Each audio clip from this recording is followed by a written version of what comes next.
right. Do you have your VPN on or off? Hey, my babies, Yes, we're live. Okay. I don't know why you have such problems with the connection with me.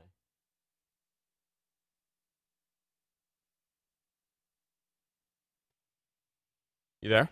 Is that better? Yeah, what was that? What changed? I forgot to take the VPN off. Ah, there you go. Virtual Penis Network. Is that what it stands for?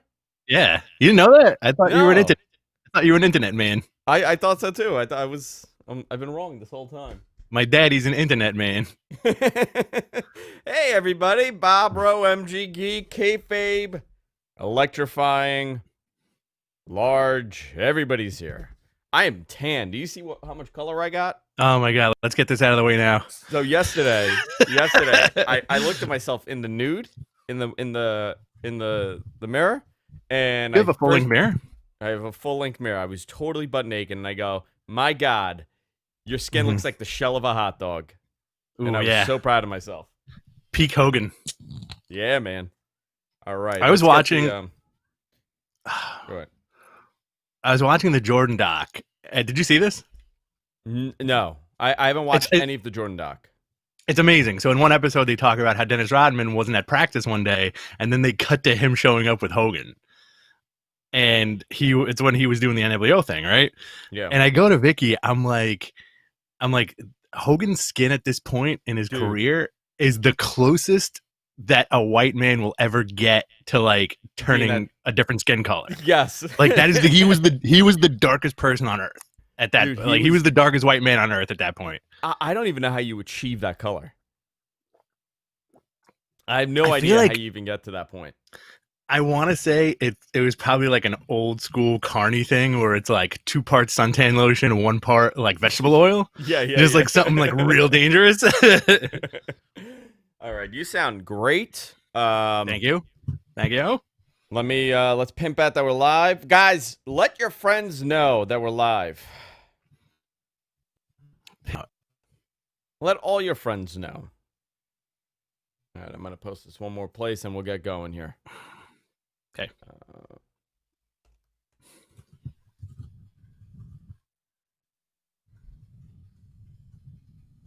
Okay. All right. Let me get my topic. So we're doing Matt Pranos at the end of the show, correct? Yes. Okay. You want to cut the feed and then restart it? No. I'm just the feed's gonna continue. I'm gonna record separately. Okay, cool. So we're just gonna go right into it. We're gonna go right in. Yeah, we'll end the show and then we'll just go into it. Do you mind taking the play-by-play of it? You run down and then I could do like almost like reverse. What do you mean?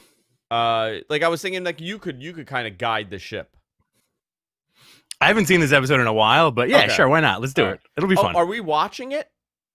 I thought we were watching it together. Oh crap! Okay.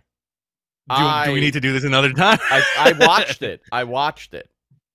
Oh, okay. I didn't watch it. Because what I was thinking was if we watch it together, it's 45 minutes, and it's going to be us watching it. You know what I mean? Well, I think it would be kind of like when we do the watch-alongs with the wrestling stuff where, we'll just kind of like, as it's going, we'll talk about it and make stupid jokes. All right, we need to refigure this out in that case. Because I'll tell you why. I can't hear if I got my cans on. You know what I mean? So yeah. Maybe what we should do is watch it, and then we just talk about the episode. Okay. We could have it on, and we could talk about it like we already know what's coming, so we know what the line was. Okay. You know what I mean? That's a good idea. So we'll watch it, and then we'll watch it live with it fresh in our memory. Yeah. I think that's how we got to do it. Perfect. So I guess next week, Matt Pranos. Yeah, but I did watch that episode that you picked, and it's phenomenal because it's the one that I hate. I hate that episode because it revolves around AJ. Oh, that was like that one. All right, so next week let's do the one after that, which is something about Satan's power. Okay, but it does have the greatest line ever. My pizza never hurt to nobody. Greatest line ever. All right, let's get this party going, guys. Welcome to Mat Men. All right, let's do this in 3, 2, and 1. Hey, everybody, welcome to Mat Men, your source for all things professional wrestling. I'm Andrew Zarian. I'm joined by my Shviadel, Rich Stambolian. Ooh. That's my impression of everybody on that show. I love a Shviadel. Who doesn't love a Shviadel? Again, I know we're not doing Matt Pranos this week, but yeah. I do think that half of the shit that they talk about on that show, I had no idea about. I had to look it up, like, after watching a bunch of stuff. I didn't know what Shviadel was. What do you mean you didn't get any Shviadel? Perfect. Guys, so next week, let's pay the bills a little bit here before. Next week, Rich and I are going to be doing something pretty different. We are going to do something called Matt Pranos, and this will be on Patreon. So we'll release the first episode, obviously, for everybody. Well, we're going to put this behind Patreon, and it's going to be Rich and myself watching an episode of The Sopranos and pretty much describing, what we're going to do. We're going to watch the episode prior. So we're going to have our notes, and then we're going to watch it and go through an entire episode of The Sopranos with you guys. And we're just going to pick random episodes. There's going to be no sense made as far as if you've watched it or not. We're just going to bounce around and pick our favorite episodes. Rich has picked, I think for next week, you want to do this one? Season 3, episode 9. The Telltale... what's the name of it? I'm sorry. The Telltale Mozzarella. Telltale Mozzarella? Is that what it is? Mozzarella. Oh, Mozzarella. So we're going to watch that. I watched that already this week. So Rich and I were a little confused as to how we're going to do this. I ended up watching it. Rich didn't. So we're going to watch. He's going to watch it. I'll watch it again just so it's on my mind. But it has one of the greatest lines in any show ever. And this is why The Sopranos is a comedy. An old man that owns a pizzeria says, "My pizza never hurt nobody." Greatest line ever. So we're going to do that next week on Patreon right after the show. But this week, holy moly, Rich, so much wrestling, so much great wrestling. We're going to talk about the pay-per-view. Obviously, AEW Double or Nothing took place on Sunday. Monday Night Raw was okay. It was actually not bad. It was fun. It was fun. It was a very different dynamic with having a small audience there of NXT Performance Center guys, but obviously NXT last night and AEW both very good shows. Very good shows, and it's been a long time since I did the flip back and forth. That to me generally, and I don't know for you, Rich, and you tell me if I'm doing the flip back and forth. That's a big deal, right? If you're going back and forth between the channel and you're really invested on both products, like that main event, I don't know which one to watch. Yeah, that was a tough call. Also, like, I think that's a testament because you got like a family, you have like a bunch of kids running around. So for something to retain your attention that much that you're like, I need to see what's on both of these channels while ignoring everything, I think that's a testament to how good NXT and AEW pretty much are, right? Yeah, it was phenomenal. So let's run down really quickly. I don't want to spend too much time on Double or Nothing. I got to tell you, I know people are going to be upset with this. I thought Double or Nothing was not a good show. I did not love it. Really? I did not love Double or Nothing. And once we go through it, I'll explain why. I had a lot of issues with this pay-per-view. And I thought initially it was just me turning sour during the live watch-along. Because it's stressful. The watch-along is very stressful for me. I got phone calls. I got you. I got MG Geek. I got other callers. I got the chat room. So sometimes you can't really pay attention. But I was getting very stressed because my studio was like 95 degrees by that point. So I want to kind of run down this show with you very quickly and explain why. I know that you loved it. I'm going to explain why I didn't like it. And I'm curious if you think that I have a valid point here. Go ahead. Okay. So, I don't know if you have it pulled up in front of you, but let's go through. Obviously, we're going to do this quick. Best Friends versus Private Party in that opening match. I thought Private Party looked not great. In what way? You have to be a little more clear about your description. So they looked a little green. They weren't. Their footing was off. Listen, Chuck Taylor and Trent, they're veterans at this point, right? They've been around everywhere. Old hands. Private Party's coming up, and I think you need a tag team like Mhm. Chuck Taylor and Trent Beretta to kind of take care of an up and coming tag team. I feel like it just didn't blend, and they gave him a lot of time, 15 minutes on this pre-show match. Huge. Yeah, a lot of time. Then Mhm. you had something that I totally pulled out of left field when I said Brian Cage. But Brian Cage was a mystery opponent in this ladder match Yes. for a number one contendership opportunity for the AEW World Championship. So you had Brian Cage with Taz now managing him. So this goes back to AEW being big on tag teams. You had Brian Cage with Taz, Darby Allin, Colt Cabana, Orange Cassidy, Joey Janela, Scorpio Sky, Kip Sabian with Jimmy Havoc and Penelope Ford, which I like that tag team. We'll talk about that a little bit more. Frankie Absolutely. Kazarian and Luchasaurus. I thought this was a very fun match. Real fun match. Great start, great ending, great middle. Really good. This is their first ladder match, right? This was no, didn't they do a ladder match with the Young Bucks? Yes. That with versus Penta and the Lucha Bros. Yeah. Okay. This was pretty fantastic. I really like the cast of characters that they have. This was a good utilization of the roster and like diametrically opposed to it. Like WWE would just throw a bunch of dudes who have no business being in a ring together, right? So this is Money in the Bank. Yeah. Right. So I kind of like how absolutely. they're going to do it. I hope they continue doing this casino ladder match at Double or Nothing. That'll be the big, moment, and they scheduled the match. So Brian Cage wins. This dude is gigantic. Oh my God. Just big dude. A lot of presence. I'm a fan of his, so I thought this was a good win. MJF with Wardlow versus Jungle Boy. They gave this 17 minutes. This was a very good standard wrestling match. I don't think MJF should have won. I think MJF should have lost. And leading up to everything that happened on the show today, last night, where they're kind of showing the strain between Wardlow and MJF, I think they could have had that play a part as to why MJF could have lost. Okay. I liked it. It was, again, a very, very long match, right? Yeah. Good ending. 17. And these guys are super young, so like it's okay at this point in their career to have like little television or televised foibles, but very solid, man. I think they kind of showed you why these guys might be the future of the company, right?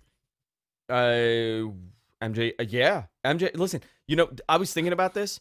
That TV title is made for MJF. 100%. Like I realized it yesterday. Like he was cutting that promo, and I was like, my God, that title, that AEW TNT title, is for him. That's the only one that comes to mind. Having him hold that title for like a year and a half, being this cocky, arrogant heel, would be phenomenal. Love it. It's a good way to separate your top tier superstars, your top tier wrestlers from the rest of the roster who may or may not ever get a shot at that big belt, right? Yeah. So if you have the TV title, you have Cody holding it. Any one of the dudes in that ladder match, you could be like, oh, he makes a great TV champion, right? Or like even like a Marco Stunt, you'd be like, oh, he had a 2-week run with that belt. Yeah. It doesn't take away from it, as opposed to like, let's say if you put on the AEW championship on Jungle Boy now, I don't think that would sit well with a lot of people, and it would just be like a ludicrous decision, right? Yeah. What else was on this card here? I just lost this page. Cody beats Lance in a 22-minute match. Okay, nice traditional style. I enjoyed the match. Absolutely. I didn't love it, but I did like it. Again, they went 22 minutes. I feel like every one of these matches went a little long. They just went a little bit long. But on the other side, obviously, Cody wins the AEW TNT title. A lot of controversy over this AEW TNT title. It looked like crap. They brought that title up. Mike Tyson brings the AEW TNT championship out. And the first thing we all said was, oh my God, that thing's not complete. It's an incomplete. Right. Immediately, we all recognize that this is not a complete belt, complete title. AEW has made comments multiple times that their titles are going to look good. They're not going to do, gaudy, like, the 24/7 title. And this thing kind of resembles the 24/7 title. Came out, the belt maker made a post, and I believe AEW posted what the finished version will look like, and it's a lot better. And it's much better. So they had problems producing this, obviously due to coronavirus and facilities being closed or backed up. So we'll see what happens there. They're gonna re-release that title, and it'll look much better. But it was okay, fine match. Nothing, amazing, but it was a really good match. Chris Statlander defeated Penelope Ford in a very quick 5-minute and 30-second match. Nothing there. Dustin Rhodes defeated Shawn Spears, 3 minutes, 20 seconds. Nothing there. We'll skip over that. Shida versus Nyla Rose. I thought this was a very good match. I actually enjoyed this match more than I thought I would. It was a no count out, no DQ match for the AEW Women's World Championship. I thought they both performed very well, and I just think that it went a little long. This is where I'm saying everything went like 2-3 minutes too long. So you thought the whole pay-per-view, every match went 3 minutes too long, including the Dustin Rhodes match? Including the Dustin Rhodes match. I think that should have been 20 seconds, yeah. Just no, I just straight squash match? It was just, because you look at the timing of this, the show ended at 11:30, and I still do not believe in this modern era, no pay-per-view should go more than 11 o'clock. I don't. I'll agree with you. It's too much. It's too much considering now that we start at 6, we start at 7. We're able to start early now. It's not locked into this 8 o'clock time slot. So they could start the show a little early and just end it at 11. Less is more sometimes. And I think this show suffered from that. That Cody match could have gone a couple minutes shorter. The MJF Jungle Boy match could have gone a couple minutes shorter. The Brian Cage tag match. The ladder match is the only one that I think could have gone the 28 minutes. Did you rewatch it after the fact? Because Monday. I agree with you. I did the same thing. I agree with you. When we do the live stuff, it's kind of hard to like pay attention and then pay attention to everything else. Otherwise, we would just sit here in silence and watch wrestling, which is, I'm sure that's not why people tune into us.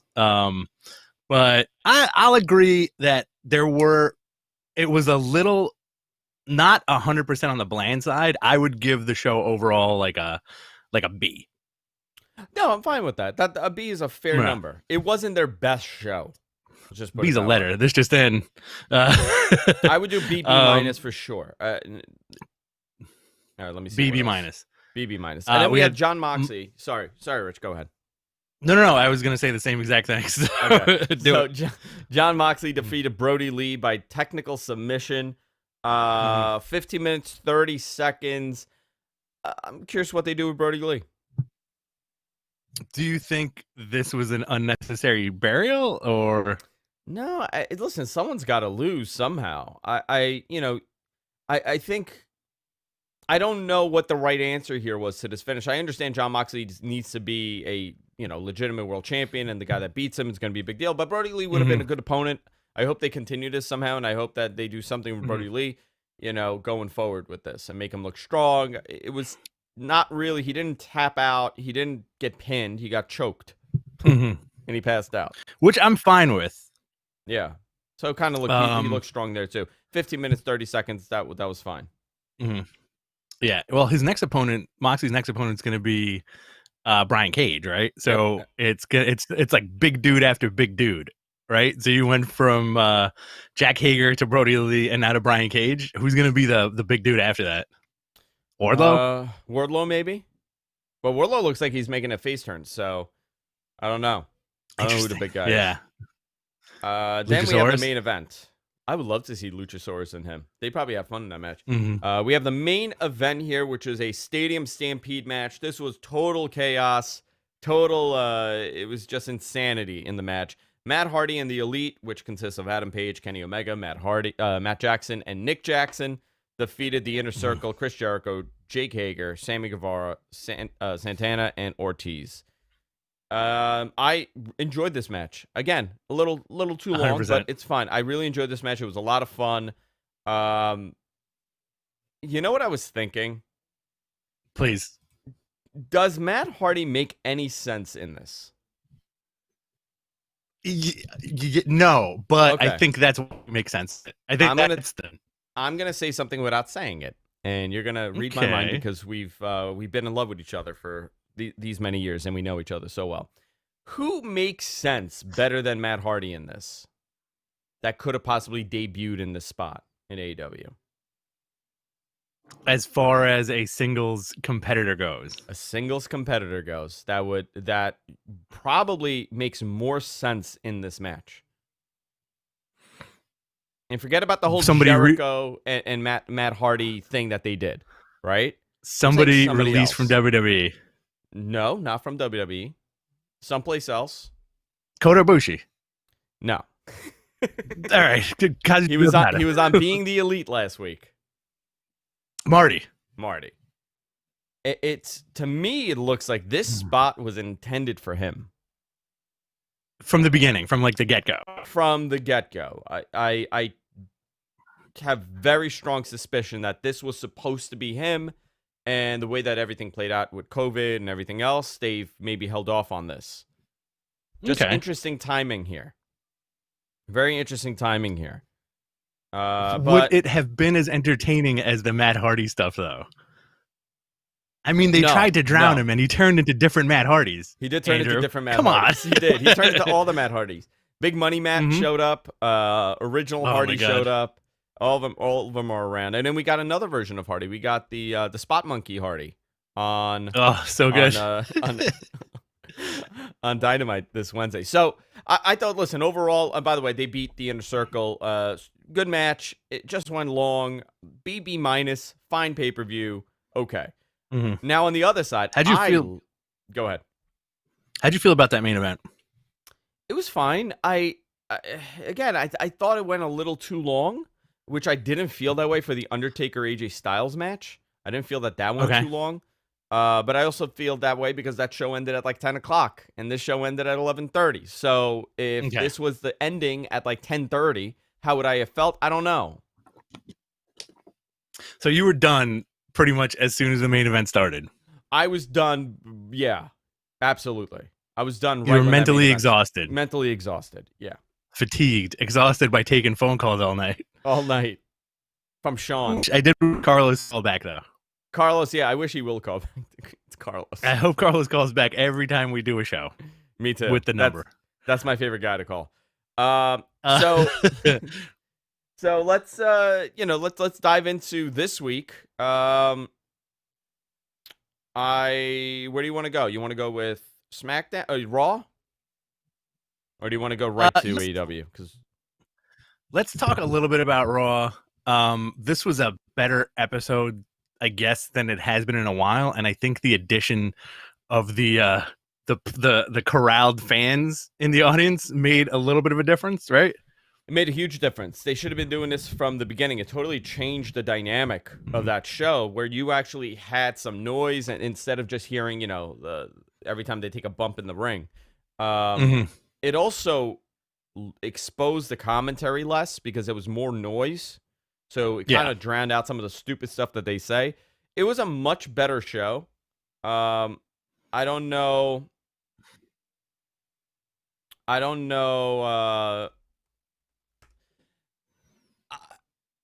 know if they're going to add more or keep it that way, because I was told they're going to slowly add more and more people in that building. Okay. What do you think? I mean, it made a difference in terms of watching it because of the way they spaced everybody out behind like the plexiglass. I thought that was interesting. It's hard to tell. It's hard to tell. And also, like, if you look at the card from Monday, this was like straight up almost like an NXT card, and talk about them pushing like the youth movement, right? Like they're really shoving these guys down your throat in a good way. I think, like Humberto and all those guys. Yeah, I think Apollo beating Andrade to win the U.S. title was cool. It was a lot of fun. But, where do you see Apollo go from here with that belt? I don't know. I was trying to go to WWE's website, but it seems to be down. I think, I don't know what they do with Apollo, because he's a good guy to hold that title, but is he like, what's the plan here? Like the end game for him, Yeah. right? Like Andrade having the belt set up a lot of, I think, set up more matches than Apollo would have in his bag, right? Because Andrade has had feuds with pretty much everybody on the roster, and plus like the inner turmoil of the eventual explosion of his faction, Yeah. right? Or like he can defend that belt against all those dudes and maybe do a face turn eventually. But good for Apollo. I just think it was like a weird like. Do you think it was like a ratings pop decision? I'm gonna tell you, I don't know. I think this is a push for new talent. If you look at this entire show on Monday, this was a very unique show. There was virtually nobody from that older group from from a couple of years past. This was all young guys, and them trying to put people over, like Apollo Crews beating Andrade. These are two young guys that now they're pushing. That Nikki Cross promo, phenomenal, passionate promo. Really good. Really good. Then you had Angel Garza beat Kevin Owens. Yeah, You know? that was cool. Like KO can, not that he can't do any wrong, but like it's okay if he takes a loss. It's okay if he takes a loss, yeah. Austin Theory and Murphy defeated Aleister Black and Humberto. That was a very good match. Edge cut a great promo. That was a great promo. They had a lot of positive stuff on the show. Yeah. Do you think this is going to be the greatest wrestling match of all time? Dude, I find it so bizarre that they've made wrestling into a gimmick on a wrestling show, right? Just think about that. Like, it's a wrestling show. They wrestle, but they don't wrestle because nobody mentions the word wrestle. They compete. They're competitors. They're not wrestlers. They're superstars, not wrestlers. And now all of a sudden they're like, well, you know what? Let's say wrestling as a gimmick and pop everybody. Like, oh, look, they said wrestling.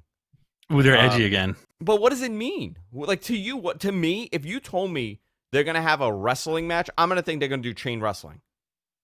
A lot of matches. Honestly, this is my thought going into it. As soon as they keep hammering that home, right? And I feel like maybe internally and the fans are also doing like kind of like a big groan of like, really, like, how's this going to be the greatest wrestling match of all time? I immediately think of Savage Steamboat from WrestleMania 3. Okay. Right. And or like if they took that match and combined it with Shawn Undertaker at WrestleMania 25 and just made like a perfect combination of those two matches with a little bit of you sprinkle a little bit of Hogan Rock from WrestleMania 18 in there. Yeah. Do you think these guys could do that? Do you think this match could legitimately go down as the greatest wrestling match of all time? Because you have two dudes who could do it. I don't think with no audience. I think they need an audience for that to be pulled off. Because that's a very hard. And by the way, you're setting yourself up for failure here, right? By calling it the greatest wrestling match of all time. You're setting yourself up. You have to deliver something so out of the ordinary for that to happen now. I envision they're going to go totally the opposite. Maybe they don't do a traditional, maybe they go like Foley, Triple H, Hell in a Cell, you know? Okay. Maybe they just go total batshit in the other way and they make you really go nuts, you know, and say, oh my God, what is this? I don't know. I'm curious what they'll do. I don't know how they'll pull this off, but maybe they will. We'll see. So let's go to Wednesday. Last night, I thought both shows were phenomenal. Very much enjoyed it. Yeah. I enjoyed both of them. I'm gonna go AEW, but I really like the main event for NXT, and I think that means apart from that, we're maybe getting like Matt Riddle on SmackDown. Matt Riddle's going up to SmackDown. There's a lot of rumblings as to why AJ Styles left Raw. I don't know if I should mention this or not, but what I'm hearing from internally is that him and Paul do not get along. Paul Heyman, yeah. Not Paul Levesque. Not Paul Levesque. Him and Paul Heyman just are on totally different pages here. AJ wants to wrestle, and Paul wants him to do stuff. Oh yeah, like butt stuff. Butt stuff, maybe. I don't know. It's Paul Heyman. Oh, no. He might book you into a crazy situation. So he was adamant on leaving and going to SmackDown. Okay. He did not want to be on Raw. And you could kind of see, you know, if you look at Raw, they are not hyper focusing on the top guys. They're hyper focusing on building new properties for the company. So I think for AJ, going to Raw, he really, other than that Taker thing that he did, he really didn't have tremendous traction on Raw. No. And it kind of makes sense for him to go over to SmackDown where he could kind of shine in a different way. So that's what I was told this week, that that's primarily the main reason why they shipped them off.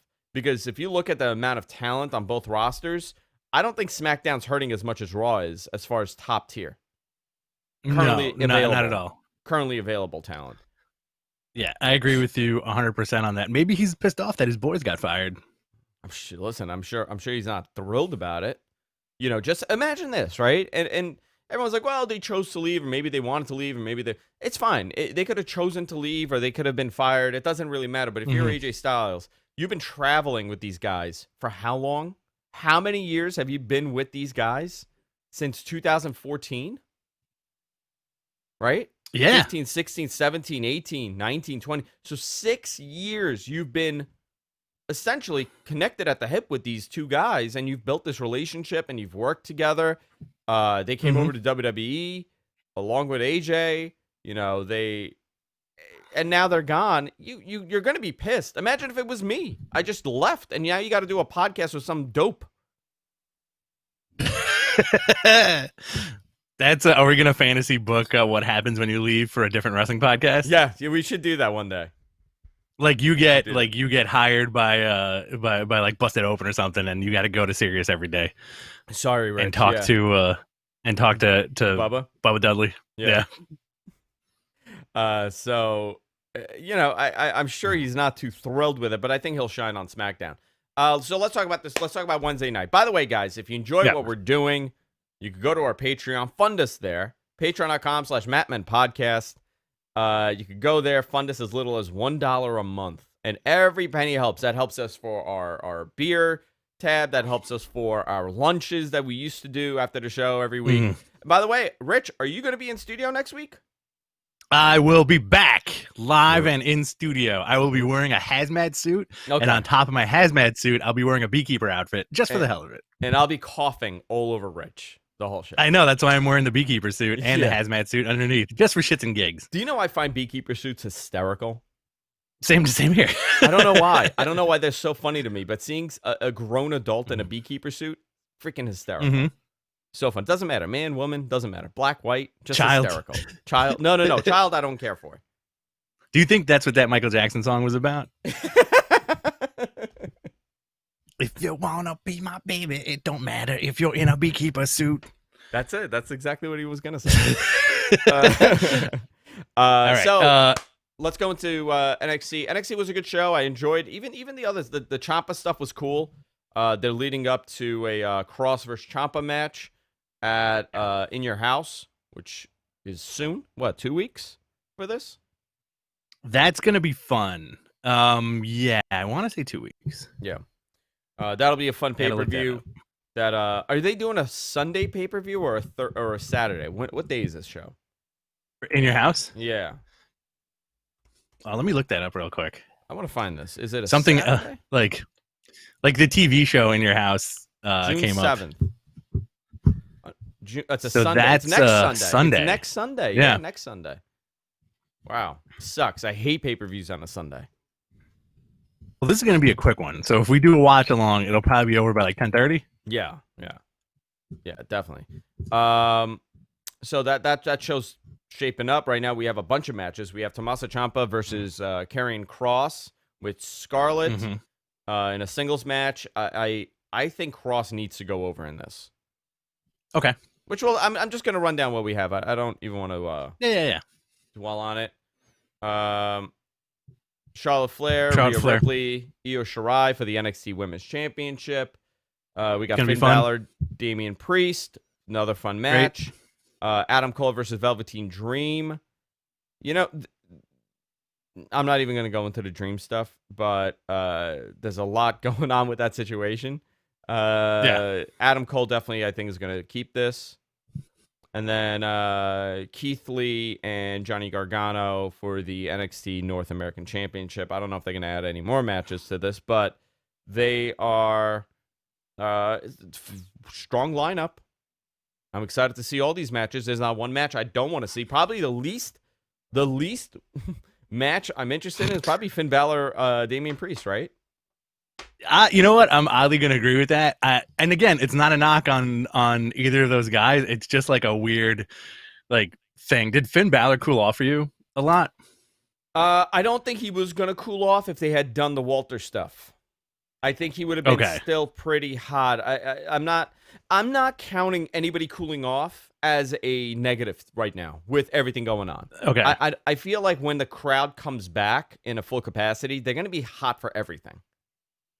I agree with that. Okay, cool. Fair assessment. Everybody will balance out. It's hard. Like look on the Raw side. Right? Look at Drew. This guy was white hot after eliminating Brock Lesnar. Oh, and yeah.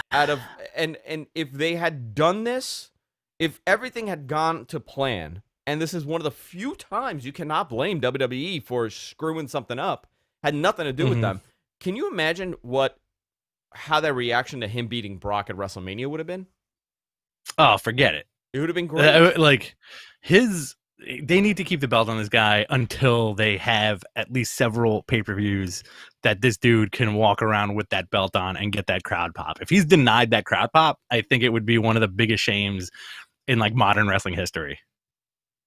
Yeah. No, absolutely. It's listen, we're going to remember this. We're going to look back at this and say, my God, what could have been? I just hope once the crowd comes back, they book him super strong.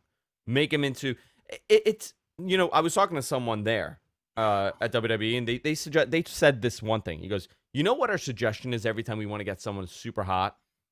Have them come out and destroy everybody. Top to bottom. Like have Drew, you want to reinvent Drew? Have him pissed off, have him lose with like a roll-up or something, right? Next week it comes out, he's a freaking maniac.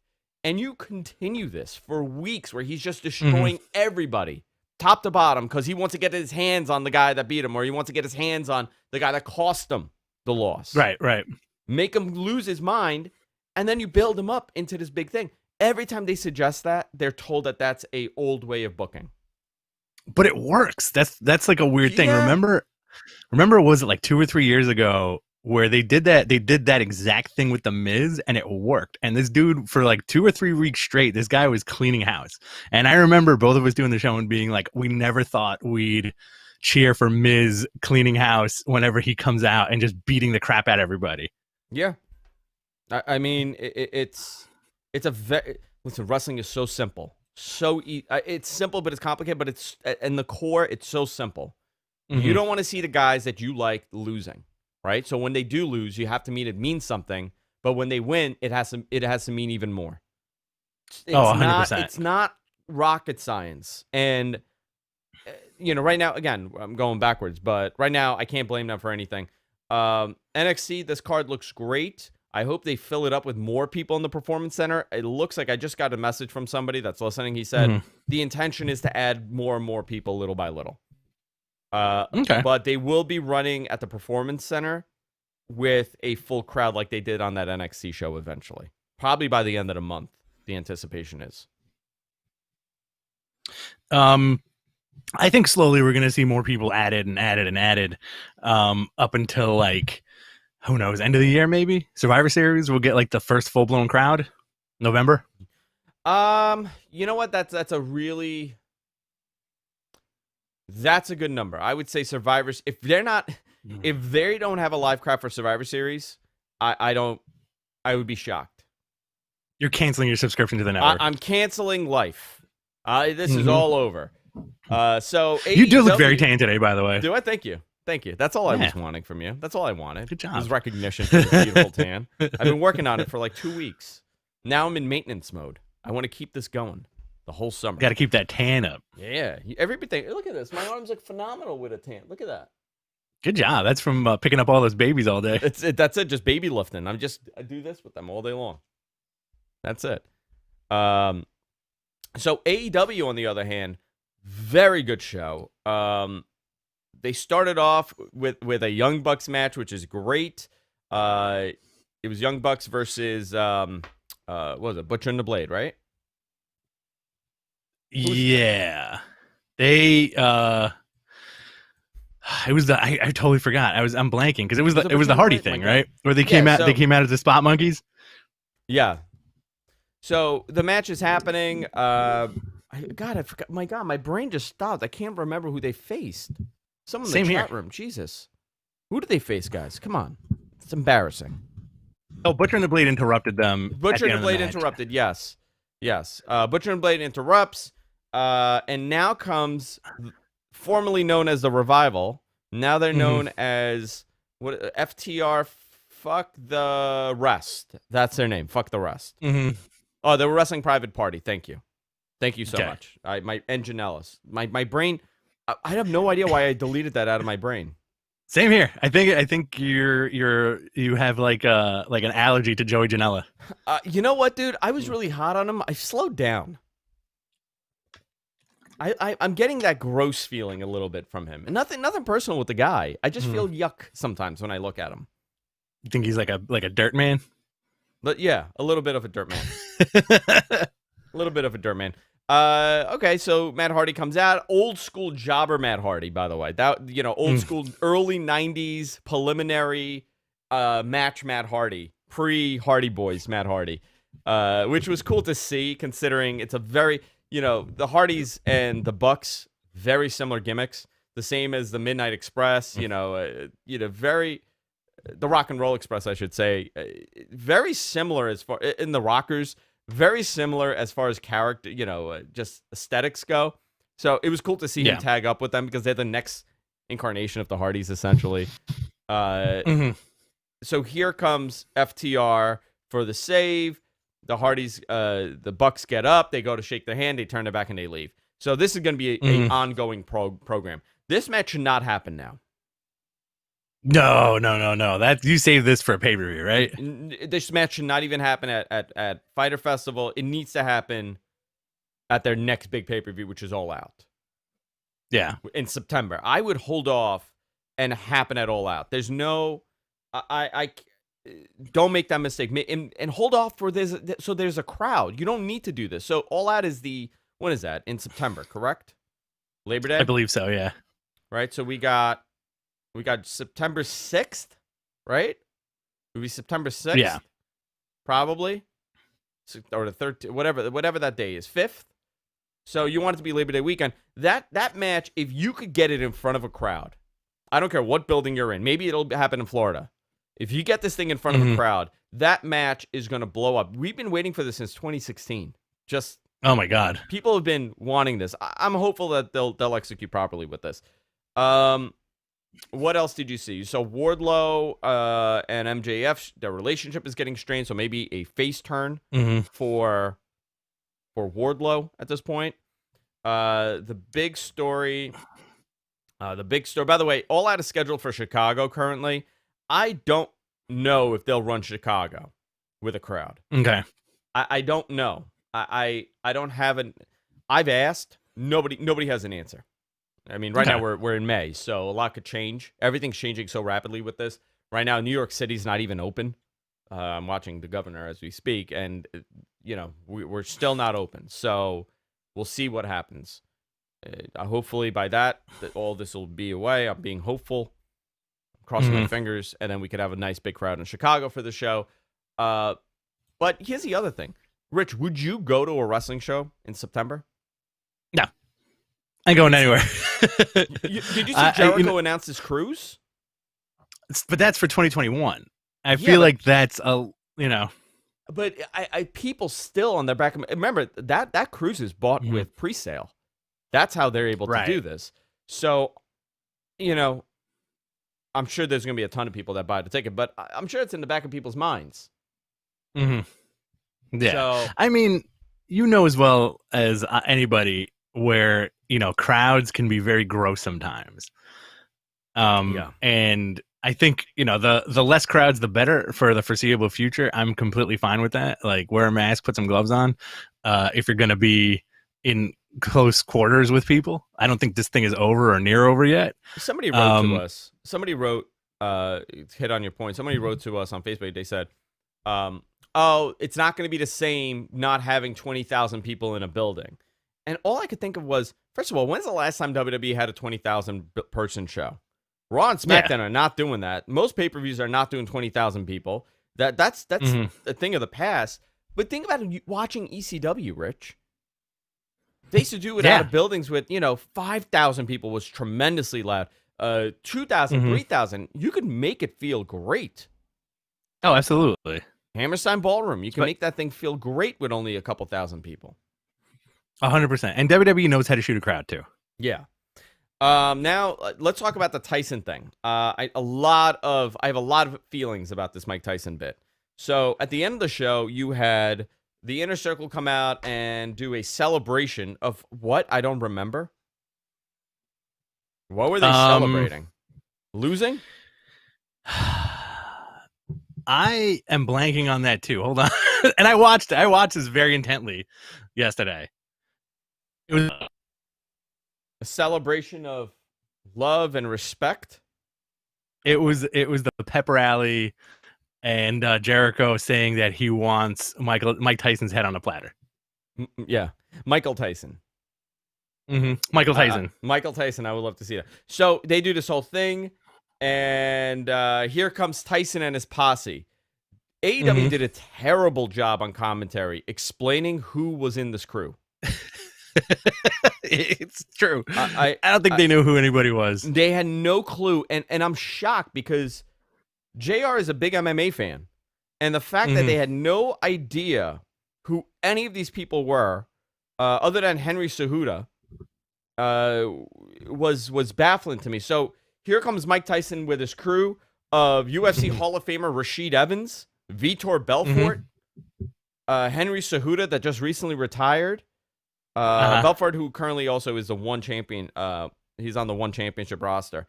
And then there was another guy that was dressed like a fucking clown that ruined the whole segment for me. It's Mike Tyson's friend. I forgot his name is like Guppy or Gussie or some nonsense like that. This guy came out. He looked drunk, in my opinion.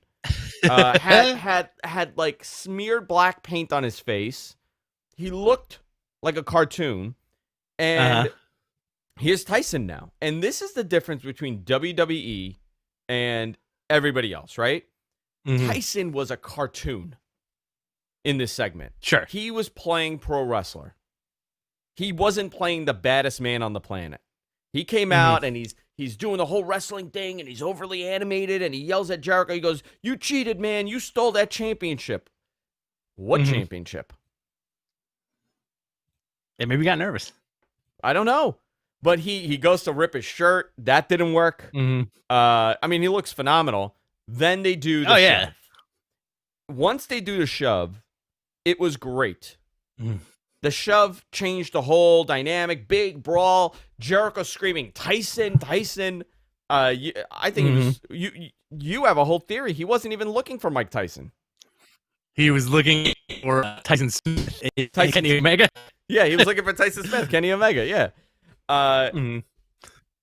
Apparently he was referring to the segment from 10 years ago when Tyson was screaming, "You stole the championship." So I mean that was, I don't know, but I thought the pull apart and all that stuff was cool. When Tyson got serious, it looked so much better.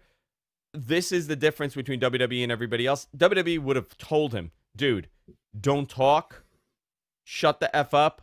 Look scary. Look intimidating. Look like you're going to rip his head off.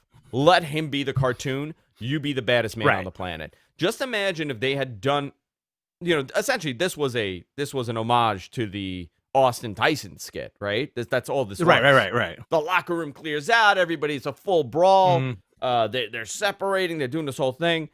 I love that. I did not like the interaction. What did you think?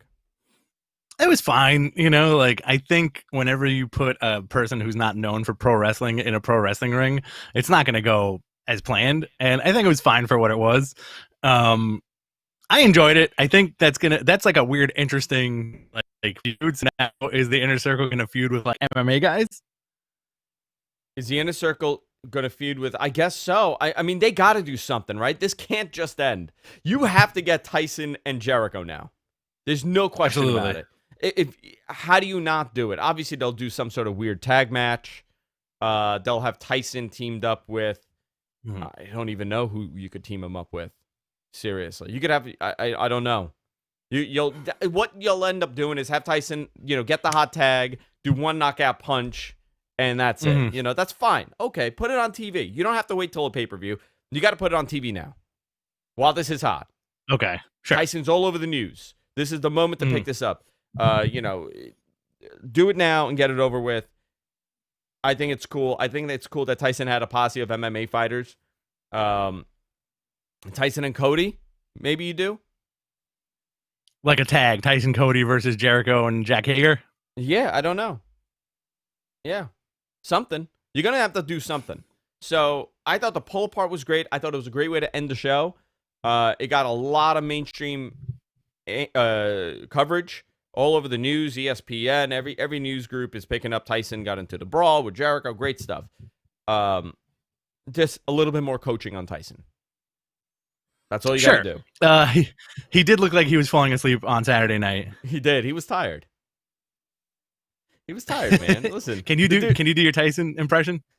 Listen, I can't. So I'm sitting here. I'm looking at the title belt. I said, "Fuck you, title belt." Oh my god. Fuck you, title belt. Your Tyson is. I think when you start drifting, it turns into Dusty. If I drink, I could do a good one. Right now, it's just drifting into Dusty. Everything just drifts into Dusty Rhodes. My whole conversation just drifts into Dusty Rhodes. Sometimes I'm just telling Jess, do me a favor, get the water for me, baby. Get some water.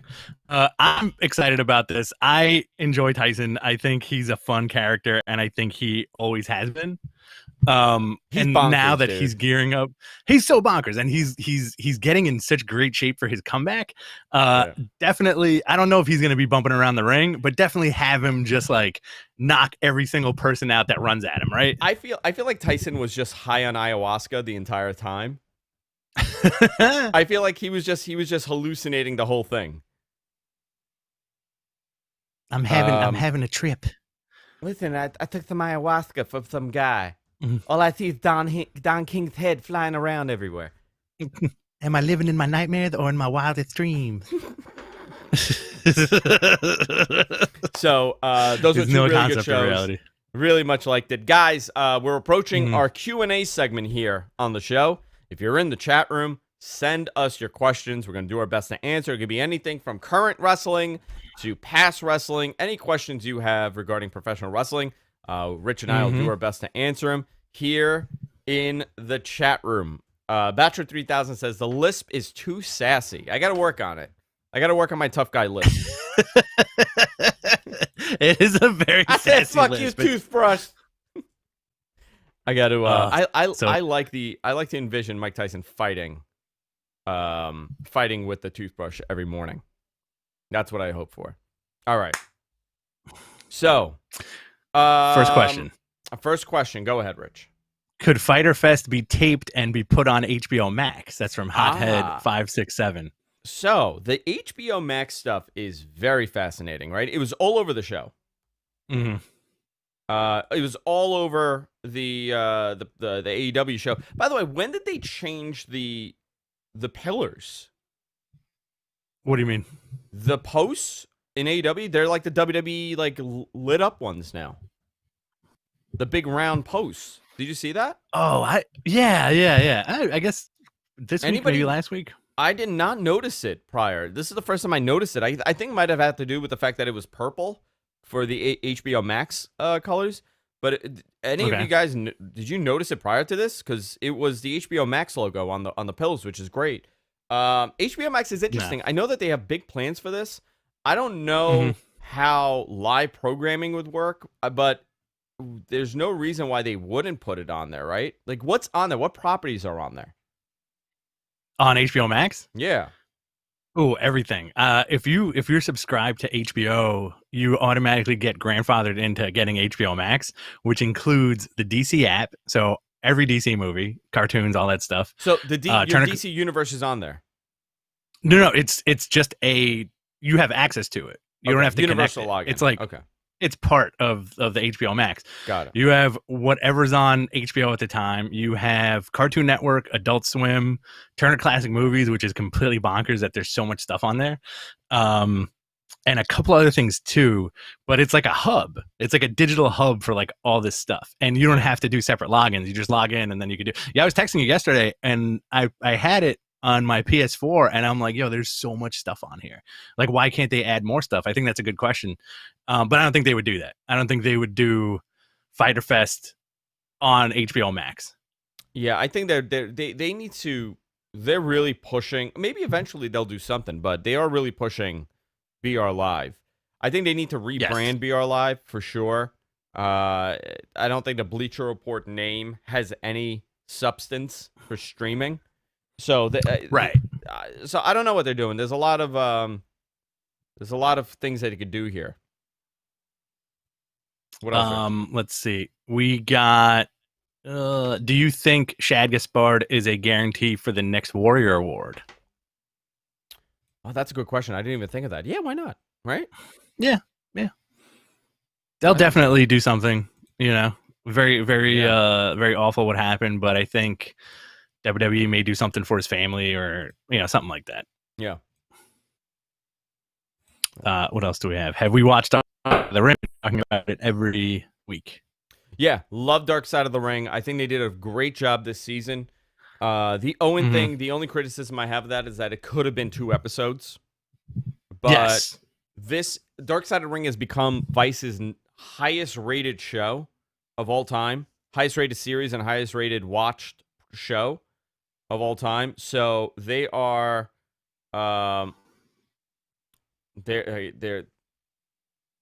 they're doing a good job with it. I'm curious next season what they could cover. Obviously, Eddie is something they could cover. The steroid trial is something that could be a 2-parter, big story there. Maybe the fall of WCW they could do. I'm just trying to think what are some of the big, Plane Ride from Hell is a great story. Oh, that would be so good. But would they be able to get anybody involved in that is not tied to a Legends deal? Oh, who can they have? Yeah, that's a big problem. Who's accessible? I mean, they could have a bunch of people, right? They could have all the AEW guys. Arn Anderson can talk about something. Bret Hart will probably talk. They could do so much. So I'm not that concerned with finding the talent, but what's going to be an interesting story, Is there anything from ECW or WCW that you've thought about that you'd like to see a Dark Side of the Ring of? All of ECW. There's so much with ECW. I think the fall of WCW, like the whole thing that's based off of this book. Well, not the death of WCW. I was trying to find my guy Evans' book actually. No, I know. I thought it would be funny if you just accidentally knocked everything over behind you. Knocked it all over. I think they could do a lot with that. I think the ending of WCW could do well. I think the drugs. That story, the drug abuse of the 80s to 90s, that's a big story that they could tell.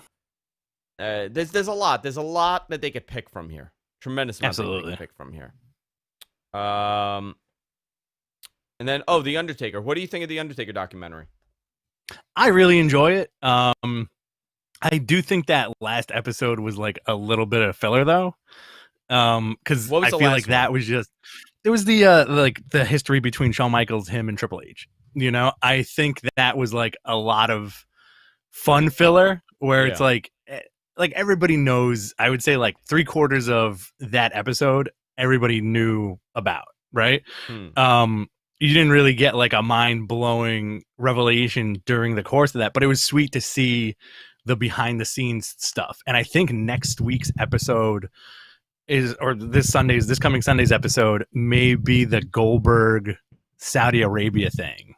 Oh yeah, because that was an utter disaster.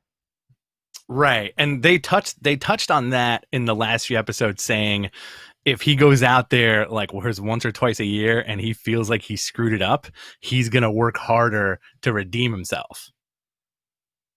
So like I think going by that, I think that Goldberg match probably messed with him like a great deal. It's also weird to see him as a regular guy, right? It's really strange to see him as a regular guy, just which is fine. But I think the documentary is great. You're getting this insight of him without the gimmick. But all I could see is this guy doesn't want to stop. He just wants to keep doing this. Mm-hmm. Like he loves this business. Guy loves the wrestling. He loves the wrestling, man. I truly believe. I'm the more I watch him, the more I realize that he's probably my favorite wrestler of all time. Really? Yeah, he's probably my Okay. favorite because you got to think about it, man. Like this guy's been doing this for 30 years, and listen, I know people criticize it online. You should retire. You should retire. As soon as that gong goes off, you stop. Oh, forget That pop it. Yeah. never changes for him. That pop is always there for him. You know, just the guy, just the greatest character WWE has ever created, top to bottom. 100%. Undeniably, Vince's greatest creation is The Undertaker, and I think that's why they have that tremendous relationship. This is purely a Vince McMahon creation. This gimmick didn't exist somewhere else that he borrowed. This was the first time he created a major success of a character. I agree 100%. And it's a very fascinating character. I'm also glad that they're doing this documentary now before it's too late. But also, it's kind of cool that they've been filming him for like 3 years. Yeah. Yeah, with the intention that he was retiring. So seeing Vince in an orange shirt is very uncomfortable. I just got done working out, brother. Oh, yeah. How sweaty do you think he was? Oh, Vince doesn't sweat. He's like he's got that thing that pigs I have. hate perspiration. It just goes. He has no pores, so he has to be in like wet liquid all day. I'm poreless. Yes, it just be wet liquid all day. That's phenomenal. He needs to be in mud all day. Yeah. Let's see. We got, besides Flair, are there any particular wrestlers whose chops you always like to see? Anybody on the New Japan roster? Kenta Kobashi's chops are pretty fantastic. Yeah, the Japanese guys do great chops. American side, I would do Chris Benoit, Eddie. Chris had great chops. Yeah. Eddie had great chops. Trent Beretta. Kenny's got good chops. Trent Beretta has a phenomenal chop. Really underrated. Sean's got a great good chop. chops. Hunter has good chops. Who else does the chop? Do you remember they banned the chop for a while? You couldn't do chops? For like a little bit, yeah. Yeah. I'm trying to think who had good chops. Wrestling is so weird sometimes. Yeah. Brian Pillman's chops. Hoovy had amazing chops. Ronnie Garvin's chops, going old school. That's a good chop. I like Mox's chops too. Mox has good big chops. I think the chop is so ridiculous, right? If you think about the chop, you could punch him. You could punch him right in the nose. Why do you want to slap his chest? You gotta slap them chest, man. And it's always to the chest. You never get a chop to the belly. Or I want chops to the belly. Like if somebody got down on one knee and just like did like a chop to the belly, I feel like that's like your next moonsault. That's like, whoa, what happened? This dude just chopped this guy in the belly. It's amazing. You know what I love? What move I love? The rake to the back. Oh, absolutely. And you got to Hogan it up every time. Like there's no like scratch. You got to do like the big claw that Hogan would do. And I always think like that's such a heel move. Like who scratches somebody's back like that? What an ass. Oh, such a heel move. And I feel like that's like, people can complain about like old school wrestling all they want, but I feel like some of those things are so great when you see them in a match today, they still work. Like if MJF rakes somebody in the back, you'd be like, oh, what a bastard. Yeah. Exactly. Roddy did chop Adam Cole in the dick once, says Bachelor 3000. That's perfect. Dick chop. Love it. So Walter good. has great chops. Yeah, Walter, another great one with the chops. Big chops. Give me. I'm gonna ask the chat room this. Give me, before we wrap it up, if you guys have any questions. Give me your all-time favorite move, old school, like move that you no longer see done as common. Ooh, I got a list here. I got a laundry list. Pile drivers. Yeah, like a good pile driver, like a good like a driver. Terry Funk Cactus Jack. Like I'm gonna pull you by the waist of your pants and pile drive you. Okay. You want to get my list? I'll give you mine. Number one. Please. Number one, the crotch, like getting crotched on the ropes. Okay. Love that move so much. And then the shaking of the rope while you're on it. The Sean spot.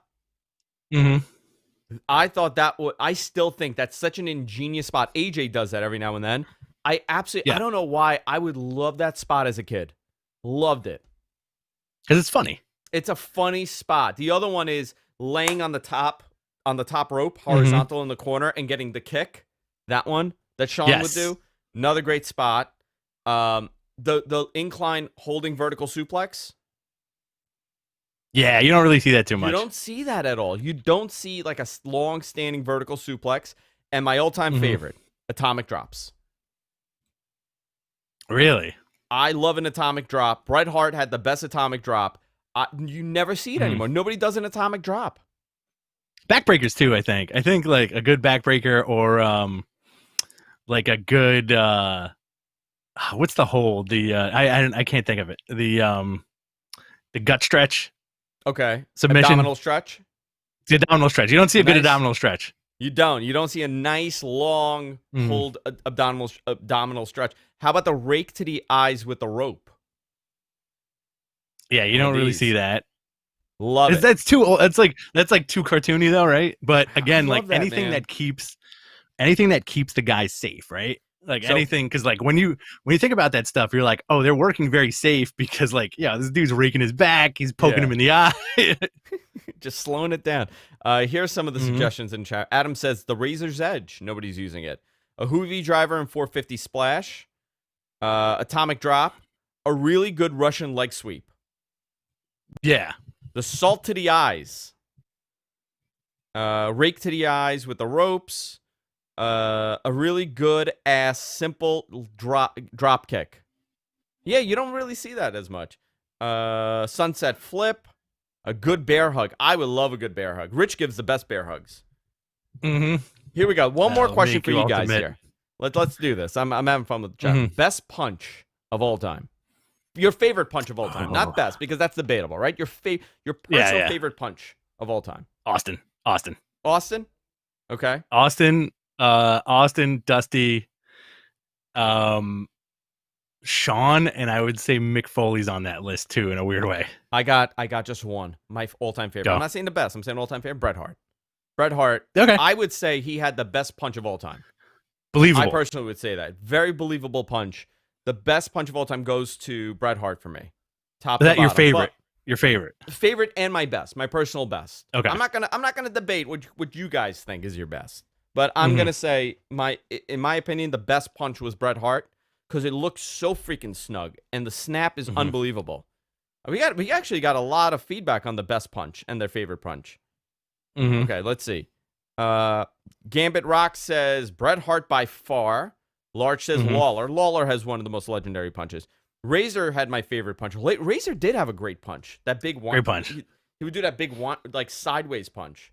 Almost like Bret, The Rock. Of course, Crown Wolf says Nia Jax. Yeah. Great shoot punch. Chuck Palumbo, Bubba Ray, Jeff Jarrett has a great punch. Bruno's punch was like a big wound up. Big haymaker. So who's your in your opinion the best? Austin? My favorite is definitely Austin because it was so outlandish. Yeah, Austin had a good punch too. And so fast. Rock has the worst punches. People don't realize how bad The Rock's punches were. Very soft. They always look like he was punching with marshmallows. That's my Rock punching. You ready? You ready for this? Yeah. Always this. We need to call a doctor. What Why? are you doing? You're getting electrified. That's why. Yeah, we're all getting electrified. Yeah. Savage. Good Savage. Yeah. Yeah. Razor inspired The Rock's punches, by the way. Yeah, I'm sure. Big sideways punch. Yeah, I think that's it. We're ready? You want to wrap it up? I'm ready. All right, boys and girls. That's it for this week. Had a tremendous time with you guys. Rich and I are going to be back next week with another show. I think maybe, do you want to do a call-in show next week also? Yes, let's try to get that going on. When do you want to do it? When I could get a call screener. I got to see the schedule when I could get MG Geek to maybe screen the calls, and I got to figure out how the call screening works totally. But we're going to do something a little different to the podcasting world. We're going to do a very traditional radio style show. We're going to have segments, and then we're going to open the lines, and you guys are going to call in. We're going to do a whole thing here, and then we're going to pitch it to all the top radio stations in the world. It's gonna be the best. I'm not pitching it, but we'll do a call in next week. Well, next week we got to do the watch along. So do you want to do it on like Saturday? We could do a call in show. Sure. Next Thursday I'm gonna be with you in studio. Next Thursday you're here with me in studio. We'll do the regular and show. And then we'll do some Matt Pranos, and then we'll get a bite to eat. Okay, let's do that.